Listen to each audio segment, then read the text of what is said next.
The brand that made the smallest car in Europe just built a 646 horsepower electric SUV that weighs 2,300 kilograms and charges faster than a Porsche Taycan. The smart #5 Brabus should not exist, and yet here it is, in red, on the Innsbruck Motor Show floor, making more sense than it has any right to. By the end of this, you will know whether the madness is worth 60,000 euros, or whether Smart should have stopped at the sensible version. The #5 is almost 4.7 meters long and 1.9 meters wide. That is larger in every direction than a Skoda Enyaq. If you still picture the original 4.2, when someone says Smart, this car is the correction. The Brabus version sits 15 millimeters lower at the front and 10 at the rear on specific suspension tuning. Riding on 21-inch Brabus Monoblock Z wheels with a 10-spoke design in gloss black. In this red, the car has presence that photographs do not fully communicate.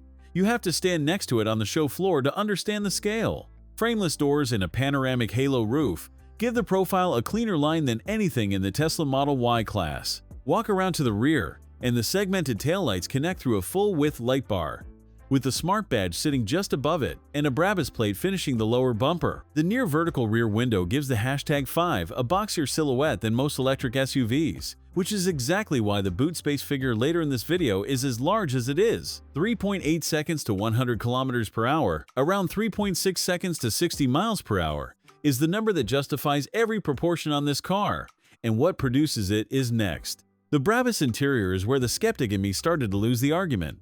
I have spent time in cars at twice this price with less considered ambiance.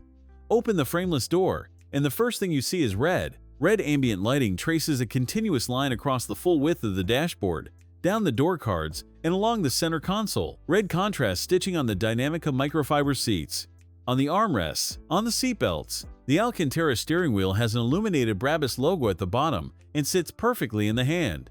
Two 13-inch OLED screens sit side by side on the dashboard, fast and logical with no learning curve. The 10.25-inch driver display is sharp, and above it, a 25.6-inch augmented reality head-up display projects navigation and speed data into the natural line of sight.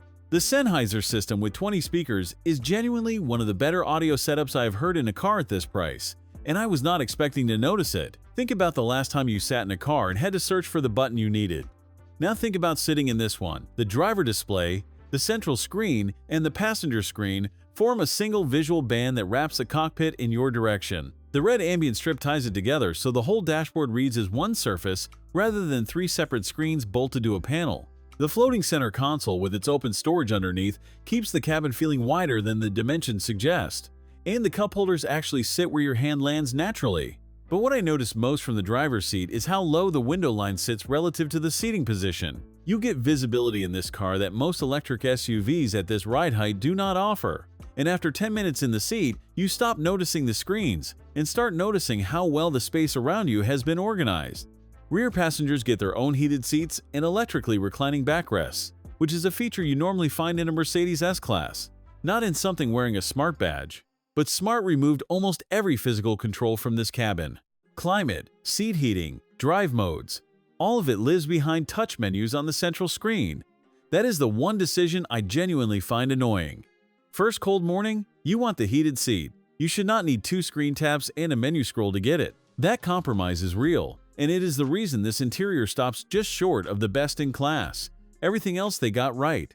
That one, they chose convenience for the designer over convenience for the driver. 630 liters of boot space behind the rear seats, around 22.2 cubic feet. The tailgate is powered, and the load lip sits low enough to slide heavy items over without lifting. Fold the rear seats and you reach 1,530 liters, around 54 cubic feet.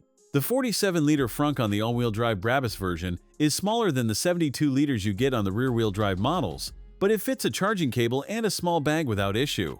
V2L bidirectional charging comes standard, which means a 220-volt outlet in the boot for camping, tools, or anything else you would plug into a wall socket. That is not a gimmick for anyone who has ever needed power in a field. That is the feature that closes the conversation. 646 horsepower from two electric motors, 710 Newton-meters of torque delivered to all four wheels, and all of it available from 0 RPM. The way it delivers that power is not like a combustion car pretending to be fast. It is simply immediately done. You are at 100 before you have processed the decision to accelerate. But here's the part that matters more than the sprint time for anyone who actually lives with this car. The 800-volt architecture supports 400 kilowatts of DC charging, 10 to 80% in under 16 minutes. That is a coffee you do not finish. The 100 kilowatt-hour battery returns 540 kilometers WLTP, around 335 miles. Real-world efficiency sits around 19.9 kilowatt-hours per 100 kilometers, roughly 3 miles per kilowatt-hour, which is not class-leading for a car this size. The Enyaq extracts more from less battery, but the charging speed compensates in a way that changes the ownership calculation entirely.